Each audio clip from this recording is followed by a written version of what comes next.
नमस्कार, मैं जितेंद्र शर्मा। राजस्थान में लोकतंत्र शर्मसार हो गया या यूं कहें कि राजस्थान में लोकतंत्र की हत्या कर दी गई है।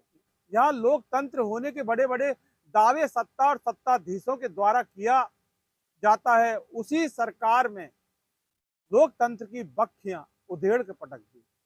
इन्वेस्टिगेशन मीडिया को आप ज़्यादा से ज़्यादा सब्सक्राइब कीजिए और इस वीडियो को ज़्यादा से ज़्यादा लोगों तक शेयर जरूर करना, क्योंकि हम इस वीडियो के अंदर एक ऐसी कहानी आपको बताएंगे जो कि लोकतंत्र में लागू तो नहीं होती, लेकिन फिर भी उसको किस तरह से लागू किया जा रहा है, लागू करवाया जा रहा है, जोर जुलम करके। कोई भी गरीब किसान, मजदूर, अनपढ़, बकरी चराने वाला, गाय चराने वाला, मजदूरी करने वाला, आखिर कभी आपने सोचा कि आखिर ऐसे लोगों पर, इन पर ही जुल्म क्यों होता है, इन पर ही सितम क्यों होता है, इन पर ही अत्याचार क्यों होता है?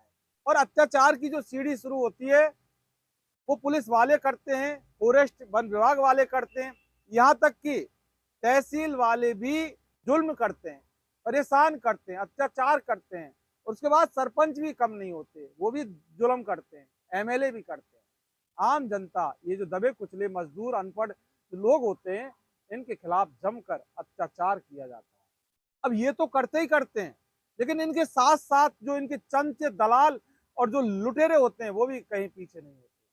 वो इनको इतना लूटते हैं, नेताओं के नाम पर, इन अधिकारियों के नाम पर, इन भ्रष्टाचारियों के नाम पर इतना लूटते हैं, इतना लूटते हैं कि उनको मरने को मजबूर कर देते हैं। दलाल, चमचे, लुटेरे, साक्षात सपोले, सपोले भी उनको कहा जा सकता है।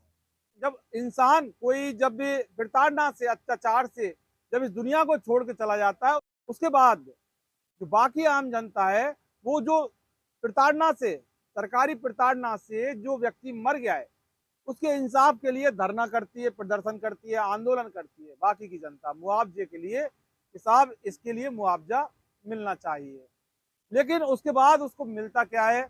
उसको पुलिस की लाठियां मिलती हैं, उसको आंसू गैस के गोले मिलते हैं, उसको मुकदमे मिलते हैं, उसको गिरफ्तारियां मिलती हैं। जनता को कोर्ट कचहरी के चक्कर में ये सारा लोकतंत्र, हमारे जो भारत देश के अंदर लोकतंत्र है, वो ये लोकतंत्र है। अब सवाल ये पैदा होता है, क्या यही लोकतंत्र है? क्या यही बीजेपी का तंत्र है? क्या यही मोदी है? क्या यही राजतंत्र है?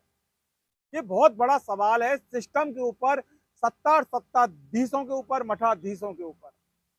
और इसके बाद जो विपक्ष, यानी कि लोकतंत्र में जो विपक्ष होता है, जनता का विपक्ष, उसका काम सिर्फ क्या रह गया पता है आपको? सिर्फ और सिर्फ इस सारे मसले का, सारे माजरे का तमाशा देखना हमारे राजस्थान के विपक्ष का काम रह गया।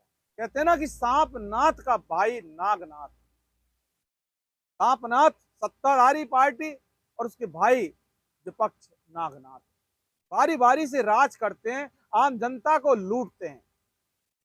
5-5 साल की रिवाज हमारे राजस्थान में चली आ रही है। 5 साल तुम लूटो इस जनता को, 5 साल हम लूटेंगे। लेकिन जब इस जनता पर, आम जनता पर, आम लोगों पर अत्याचार होगा, तो हम हमारे शीश महलों में बैठकर तमाशा देखते हैं, उनके साथ खड़े नहीं होंगे, उनकी आवाज नहीं उठाएंगे। ऐसा है हमारे राजस्थान का राजतंत्र। जी हाँ, राजतंत्र कहेंगे, लोकतंत्र नहीं रहा, इसलिए लोकतंत्र कहना बेमानी होगी। लोकतंत्र कहना लोकतंत्र का अपमान होगा। लोकतंत्र कहना लोकतंत्र की सरे बाजार बेइज्जती होगी। और इस लोकतंत्र की हम बेइज्जती नहीं करना चाहते, इस लोकतंत्र की हम बदनामी नहीं करना चाहते, क्योंकि हम लोकतंत्र की बहुत इज्जत करते हैं। इस राजतंत्र में ऐसा होता है, बारी बारी से राज करते हैं, जात पात के नाम पर राज करते हैं, हिंदू मुसलमान के नाम पर राज करते हैं, धर्म पाखंड के नाम पर राज करते हैं, झंडों के नाम पर राज करते हैं। जरा सोचिए। नमस्कार।